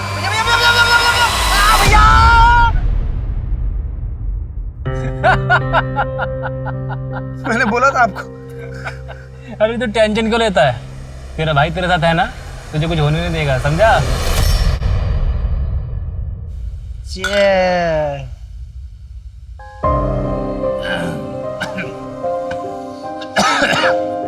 सुन मैं तुझे पहले बता रहा हूँ, मैं आधी बियर पीऊंगा, पूरी नहीं पीऊंगा। क्यों पूरी क्यों नहीं? अरे तेरी भाभी को स्मेल आ जाती है। भैया आप सच एक बात बताओ, आप भाभी जितना डरते क्यों? तुझे एक खुशहाल जिंदगी का रहस्य बता रहा हूँ, हमेशा याद रखना। हमेशा अपनी बीवी से डर के रहना, तभी खुश रहेगा, समझा? ठीक है, डर के रहूंगा, है ना? जो हमारी गांव की जमीन थी ना, वो मैंने तेरे नाम पे कर दी है। भैया जब जमीन हम दोनों के नाम पे थी तो अकेले मेरे नाम पे क्यों की है? भैया आप कभी कभी ना भूल जाते हो कि मैं आपका भाई हूँ। तेरे में और मेरे में फर्क क्या है? और तू मेरा भाई नहीं है, बेटा है मेरा। तू I love you भैया, I love you।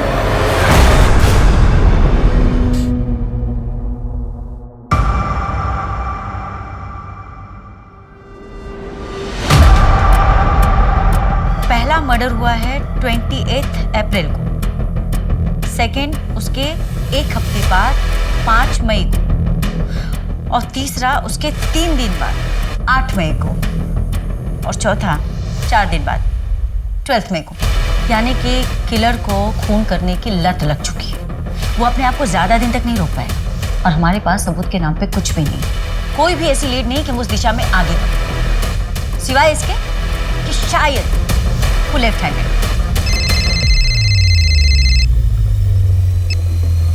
हेलो, क्या? ओके मैडम, अनिका का मिसकैरेज हो गया। इससे पहले भी उसका 2 बार मिसकैरेज हो चुका है ना शायद? हाँ मैडम, और अब पता चला क्यों। टेस्ट रिपोर्ट्स में आया है कि अनिका को सिफिलिस है, यौन संबंधित रोग, यानी सेक्सुअली ट्रांसमिटेड डिजीज। एसटीडी। ये जय की वजह से भी तो हो सकता है। एक काम करो शर्मा, तुम उसके प्रिजर्व सैंपल्स टेस्ट करवाओ, हो सकता है उसके मल्टीपल पार्टनर्स हो जिसके बारे में हमें अभी तक नहीं पता।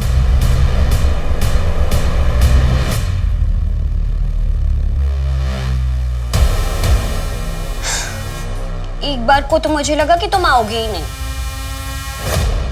और अगर सच में मैं नहीं आता तो मैं तुम्हारी छोटे टुकड़े करके टॉमी को खिला देती। टॉमी को?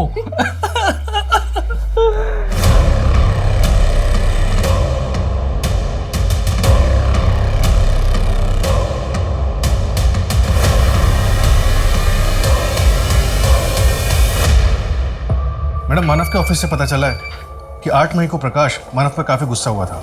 ये दोनों मिलकर रियल एस्टेट प्रॉपर्टीज का बिजनेस करते थे। तूने रायकर के साथ पार्टनरशिप करने के लिए मना कर दिया, मुझसे बिना पूछे। इस प्रोजेक्ट से हमारी कंपनी का टर्नओवर कितना बढ़ सकता था, तूने बर्बाद कर दिया सब। एक बार शांति साहब मेरी बात सुन तो लीजिए। नहीं मानव, तूने इस बार बहुत बड़ी गलती कर दी है। तुझे फैसला लेने का कोई हक नहीं था। हक नहीं था? कैसे हक नहीं था भैया? इस प्रोजेक्ट में इन्वेस्ट होने वाला पैसा हमारी कंपनी का था, और इस कंपनी में मैं बराबर का हिस्सेदार हूँ, पूरा हक है मेरा। और मैं अपने हिस्से का पैसा उस रायकर जैसे जालसाज इंसान के साथ इन्वेस्ट नहीं करना चाहता था। ये डील करने से पहले आपको एक बार मुझसे पूछना चाहिए था भैया।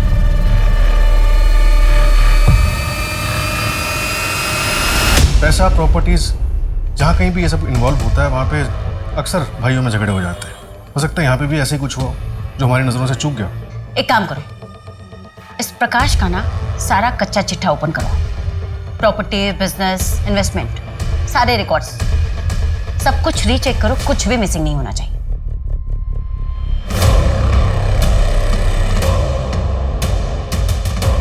इस जय को सिफिलिस नाम की बीमारी थी ना? एक काम करो, बाकी के तीनों विक्टिम्स का भी प्रेजर सैंपल एसटीडी टेस्ट के लिए भेजो और उनके रिश्तेदारों को भी बोलो कि वो भी अपना टेस्ट करो। Okay madam.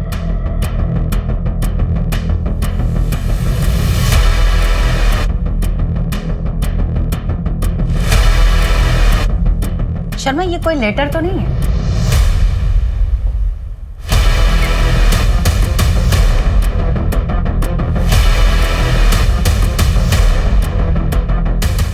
R X I TRXI। मुझे ऐसे क्यों लग रहा है कि किलर हमारे लिए कोई मैसेज छोड़ रहा है। लेकिन मैडम वो ये है क्या? कोई वर्ड लग नहीं रहा, सिंबल समझ में नहीं आ रहे, और ये स्माइल, इसका क्या मतलब हो सकता है? कुछ तो है शर्मा जो फिलहाल हमारी समझ के बाहर।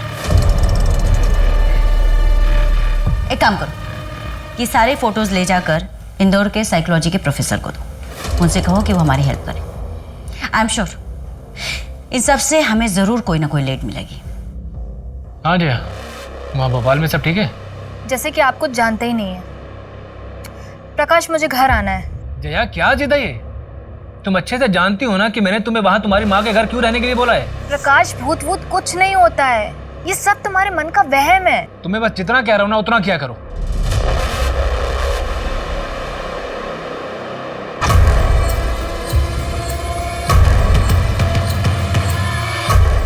जी बताइए।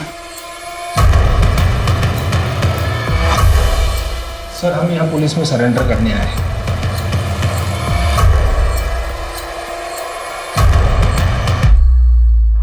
तुम तो सलमा खान हो ना? तुम लोग सरेंडर क्यों करना चाहते हो? मानव का मर्डर तुम लोगों ने किया है।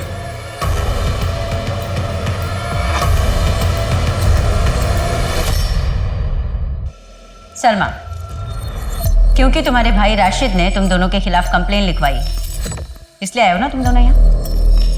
जी मैडम। मैडम, हम दोनों का धर्म अलग है। हमारे परिवार वाले इस शादी के लिए राजी नहीं थे। अभी मुझे पता चला है कि मेरे भाई राशिद ने इन पर किडनैपिंग का केस लगाया है, इसलिए हम यहाँ आ गए। हमें पुलिस प्रोटेक्शन चाहिए मैडम। इससे मानव के केस का क्या संबंध?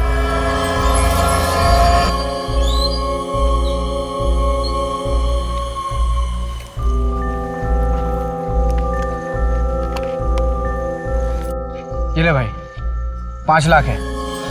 जल्द से जल्द ये पैसे तुम्हें लौटा दूंगा मैं। तुम लोग जाओ, अच्छे से रहो और अपना घर बसाओ। ये गाड़ी की चाबी ले। तेरी बाइक तो मैं लेके जा रहा हूँ, तू घर कैसे जाएगा? अरे तू मेरा टेंशन मत ले, मेरी सवारी वहाँ वेट कर रही है। उस कार में कौन था?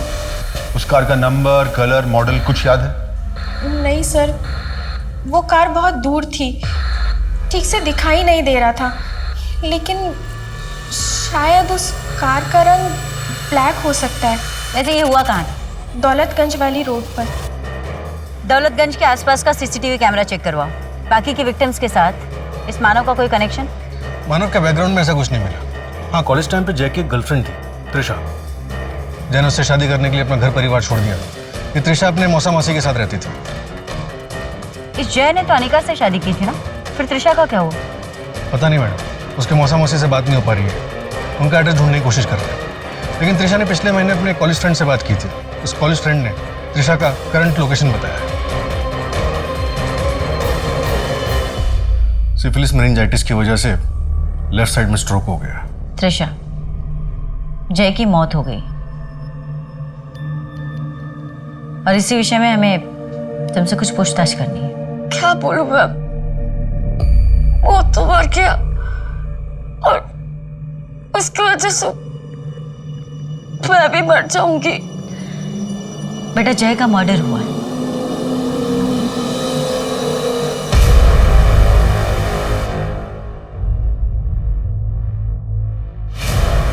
त्रिशा,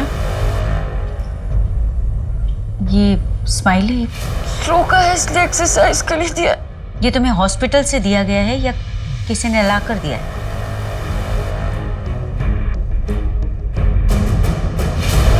मैडम, आपका शक बिल्कुल सही निकला। रवि और सलोनी दोनों को एसटीडी है। रवि को क्लेमीडिया और सलोनी HIV पॉजिटिव है। बस मानव की रिपोर्ट में ऐसा कुछ नहीं है। अगर हम मानव को इस विक्टिम पूल से निकाल दें तो?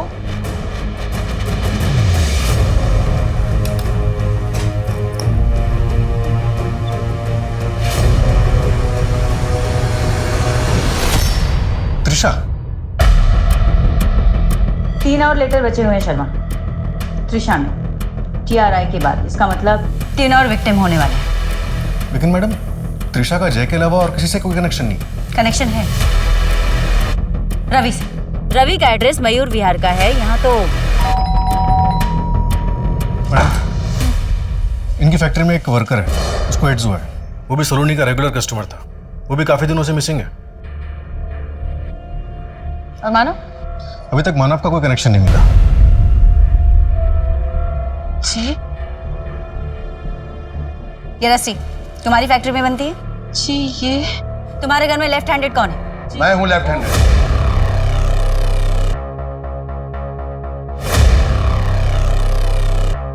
त्रिशा के लिए क्या है सब? त्रिशा? कहाँ है मेरी चुनचुन?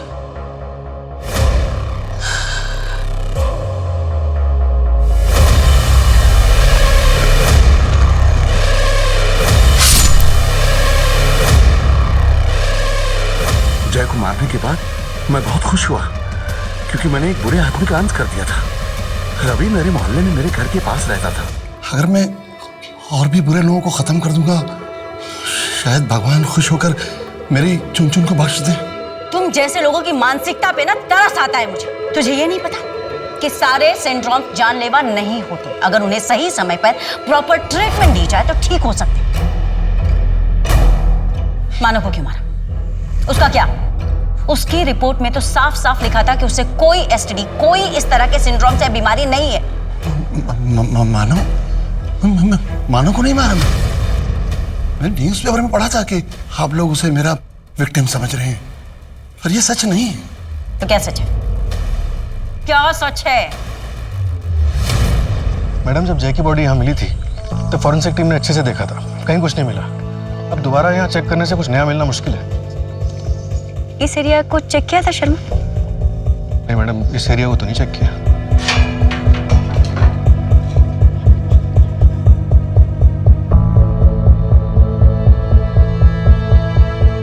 आगे तो पूरा एम्प्टी प्लॉट है। राज, इस तरफ देखो।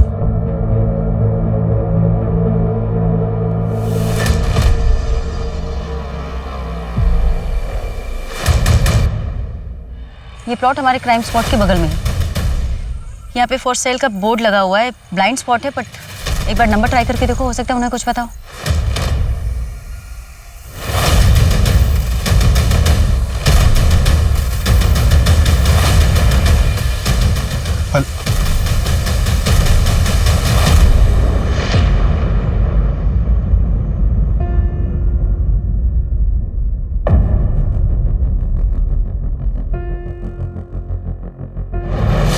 मैंने पहला मर्डर होते हुए देखा था। वो मेरी ही जमीन है जहाँ जय जवान को सीरियल किलर ने मारा था।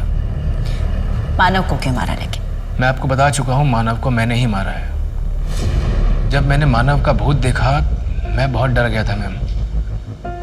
मुझे लगा मानव का अंतिम संस्कार किया जाना बहुत ज़रूरी है, इसलिए मैंने वो सीरियल किलर का पैटर्न कॉपी किया ताकि सबको ये लगे कि मानव को सीरियल किलर ने ही मारा है।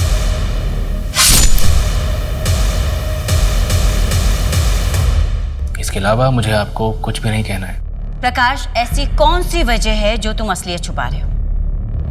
वो लेदर बेड लिबिडो क्यों खरीदे थे? Sorry ma'am. अगर मोटिव नहीं मिला ना शर्मा, तो ये केस कोर्ट में होल्ड नहीं कर पाएगा।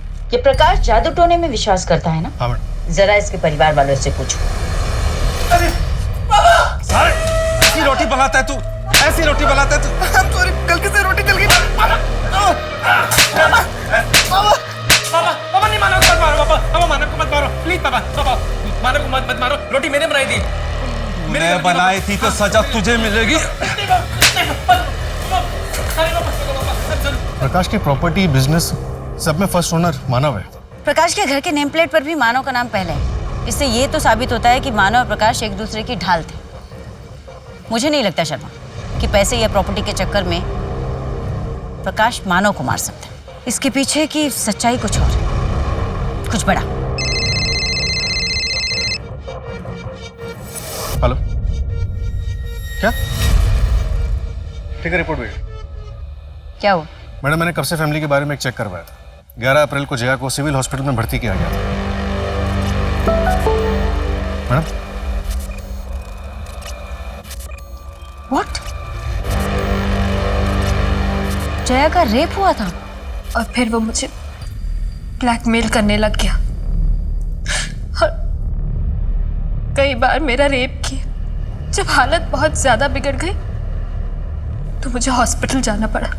वही सारी रिपोर्ट्स देखकर प्रकाश को सब कुछ पता चल गया। उनसे बिल्कुल बर्दाश्त नहीं हुआ। किसने किया था तुम्हारा रेप?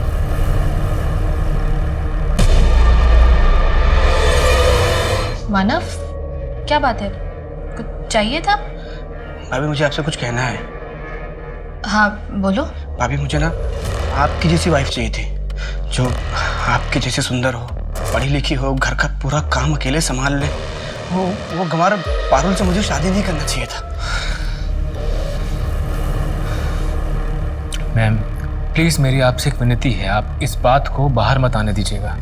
देखिए, आप खुद भी एक औरत हैं, प्लीज़ मैम। इसमें जया की क्या गलती थी प्रकाश? जिस बात को बाहर मत आने देने की तुम विनती कर रहे हो ना, उसे दोगले समाज और खोखली इज्जत का डर कहते हैं। तुम चाहते तो पुलिस के पास आ सकते थे, अपनी नई जिंदगी की शुरुआत कर सकते थे, लेकिन नहीं। मैं जानता हूँ मैम, लेकिन मैम अभी इस समाज को सुधारने में और काफ़ी वक्त लगेगा। तब तक हमें ही संभल के चलना होगा। वो बेचारी पारुल तो जानती भी नहीं है कि उसका पति जो उसे बेल्ट से मारता था वो और कितना नीच था। मैम, मैं आपको यकीन दिलाता हूँ कि मैं कोर्ट में भी अपनी स्टेटमेंट बिल्कुल नहीं बदलूंगा। मैं वहाँ भी यही कहूँगा कि मेरे भाई मानव को मैंने ही मारा है। जुर्म चाहे कितना ही बड़ा क्यों न हो, वो इंसान को कानून अपने हाथ में लेकर मुजरिम की जिंदगी का फैसला करने की इजाजत नहीं देता। अंधविश्वास वो रोग है जो इंसान के सबसे कमजोर वक्त में उसका शिकार करता है और उसके दिलो दिमाग पर इस तरह हावी हो जाता है कि व्यक्ति आगे कुछ सोच ही नहीं पाता, बस उसी में उलझ कर रह जाता है और कई बार ऐसे जघन्य अपराध कर बैठता है जिनकी कोई माफी नहीं हो सकती। अब मैं सोनाली कुलकर्णी आपसे विदा लेती हूँ। फिर मिलेंगे क्राइम पेट्रोल सतर्क में एक नए केस के साथ। तब तक अपना और अपने परिवार का ख्याल रखिए। आप जानते हैं हम सब एक मुश्किल दौर से गुजर रहे हैं। कृपया मास्क पहनने में ढिलाई ना करें, सैनिटाइजर का इस्तेमाल करें और उचित दूरी बनाए रखें। देखते रहिए क्राइम पेट्रोल सतर्क। जय हिंद। क्राइम पेट्रोल के और भी दिलचस्प कहानी देखने के लिए हमारे चैनल को सब्सक्राइब करें और बेल आइकॉन दबाना न भूलें।